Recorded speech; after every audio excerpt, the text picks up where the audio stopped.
I'm getting blown now. I'm in my zone now. Today we're talking about improving your mood, basically living a happier life.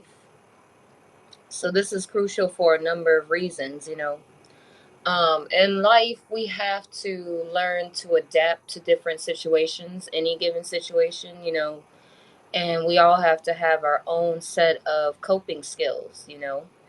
Um, and perception is everything. I always say perception is reality. So if you perceive things to be the worst all the time, then Chosen, like, she dig in the back. I see you, Chosen. You know what I'm saying? If you perceive life to be the worst of the worst all the time and perceive everything around you to be the worst, then it's gonna be harder to have a good mood. But like I said, just because different things happen doesn't mean that you always have to perceive them to be like a punishment. I said the other day, you know what I'm saying? Things like that. Like, you don't have to look at life as if it's working against you all the time. And even if there are different things that are like working against you, so what? It's life. You know what I'm saying? Like, you stay true to who you are.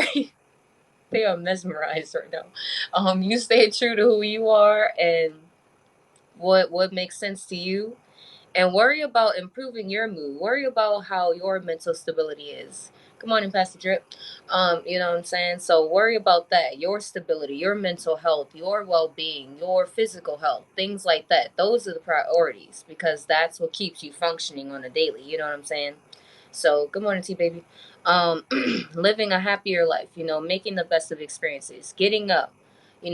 Getting your day started, jump starting your day in a good way, for the best reasons, not waking up with any type of ill intent, not waking up with a vengeance, none of that. Waking up with a clear mind, focused on doing good things, things that are going to help you, help others, all that stuff. You know what I'm saying? So that's what life is all about. It's about being a good person so that you can have blessings and you can have, you know, good moods and good things coming your way so that your mood can stay positive. You know what I mean? So, because we got to realize that the energy that we put out, I always say this, the energy that you put out is what you get back in. So that's going to affect your mood. But then again, of course, you have to also keep in mind that there are different people around you. Everybody's not like you. So their moods are going to be different from your moods. And I'm sure you've come across those friends, or you have people where if they're in a certain mood, they expect you to be in that mood. For instance, if they're happy, they want you to be happy. Or if they're upset, you need to be upset. It's like, no, no, no. They have their mood.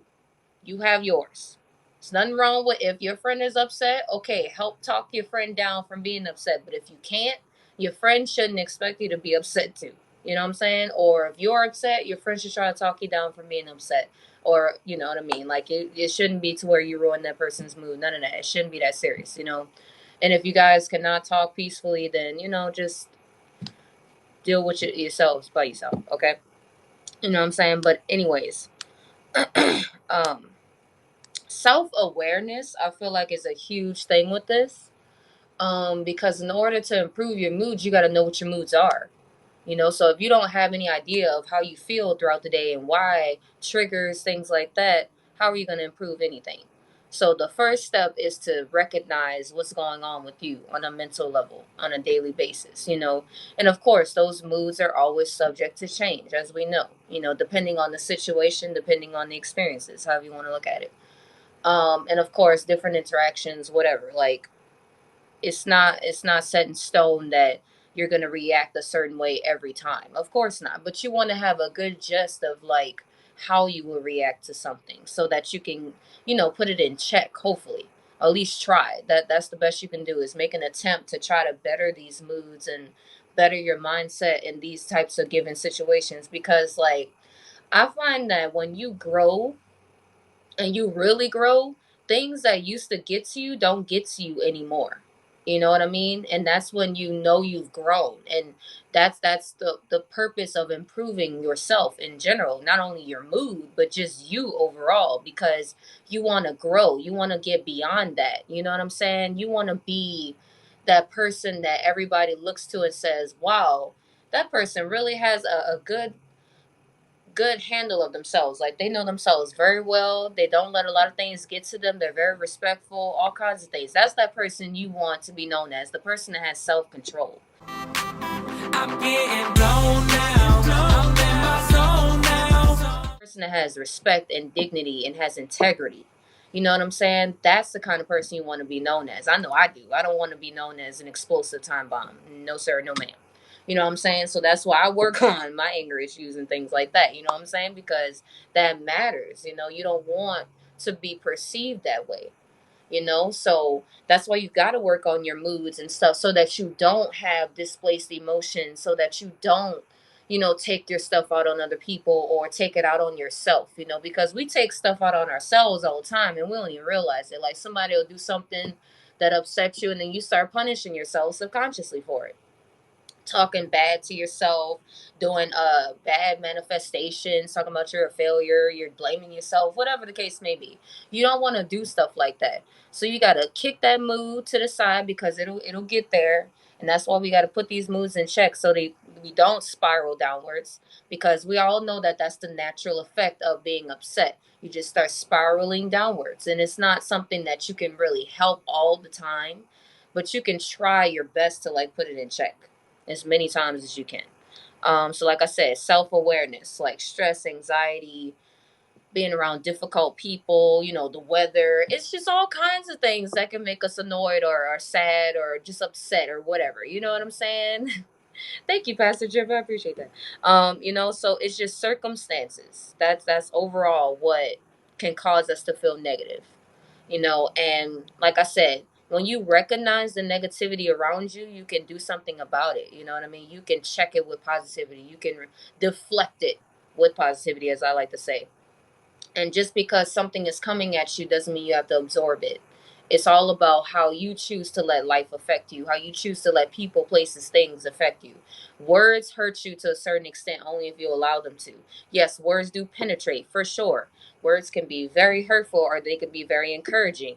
However, that person or however you use them is what matters. You know what I'm saying?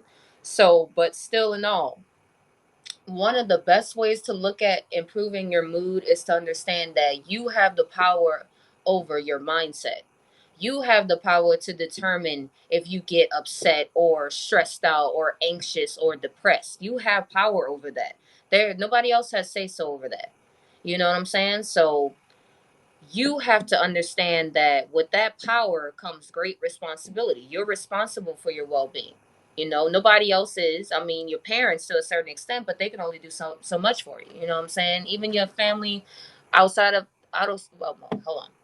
Your family, your friends, your lover, whatever, they're only going to be able to do so much for you. At the end of the day, you have to make yourself happy.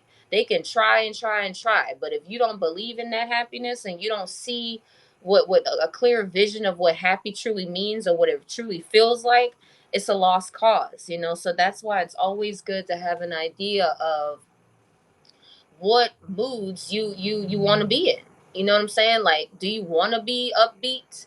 Do you want to be happy? Do you want to be bubbly, excited? However you want to put it. You know what I mean? You want to be goofy? Any type of moods that you associate with happiness, what does that look like? For me, like I said, goofiness is definitely something that I equate to happiness. When I'm goofy, I'm happy as all hell. You know what I mean? You can't stop me. I'm laughing at nothing. It doesn't even matter. Somebody could breathe a certain way, I'm gonna laugh. That's just, you know what I'm saying? That's why I think it's always good to be goofy. You can never go wrong in life like that.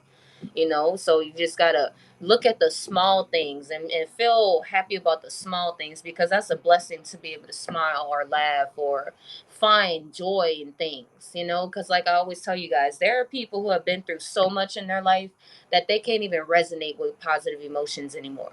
You know what I'm saying? So that's a blessing that you still can.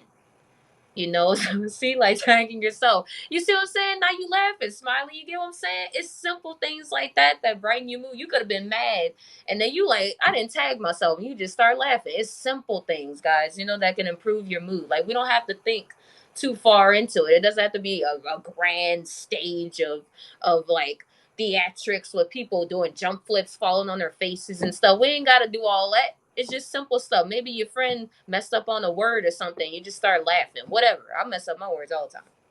But anyway, you know what I'm saying? Like, learn to laugh at yourself. Learn to laugh at life. just learn to not take everything so seriously all the time. Life doesn't have to be so serious. Life can be as chill as you want it to be, but at the same time, when it does require you to be serious, okay, engage in that. But other than that, if it's not something detrimental, like I always say, okay, there's no need to be all tensed up all the time like a drill sergeant. No, you don't. You don't have to be in military boot camp all the time. It's not required. You know what I'm saying? You can smile, you can laugh, you can, joke around and stuff. Like you don't have to be like that all the time because it just makes life hard for no reason. Like learn to smile, learn to go with the flow, learn to relax. Like I tell you guys all the time, that's something I'm learning to do. Relaxing is very good. I'm getting blown now. I'm in my zone now. When you learn how to relax, man, you are one step closer to being happy. Because I didn't know what that meant.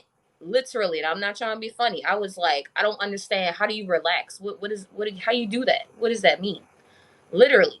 Like my brain just could not connect because I'm always moving. Like I don't understand. But now, if I want to chill, I chill. It's that simple. Like whatever, just chill. And I'm like, okay, I can just chill finally. But that's growth. You have to get to that point where you can just chill. And you can just look at things for what they are and say it is what it is.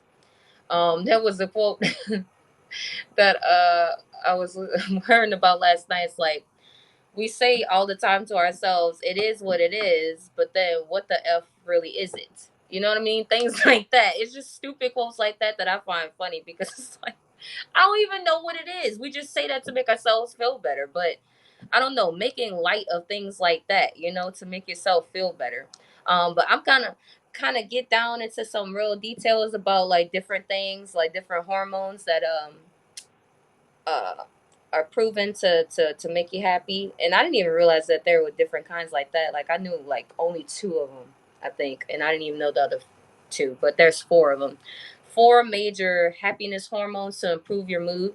Now I know we all know about endorphins come out when you exercise and things like that. So endorphins is basically our body's natural way to responding to pain. So that's why when you go through strenuous activities like jogging, doing any type of fitness courses or whatever, just working out in general, you release endorphins and then you become happier because for some reason your brain connects that with pain and then it releases these happiness nerves or hormones, however you want to put it.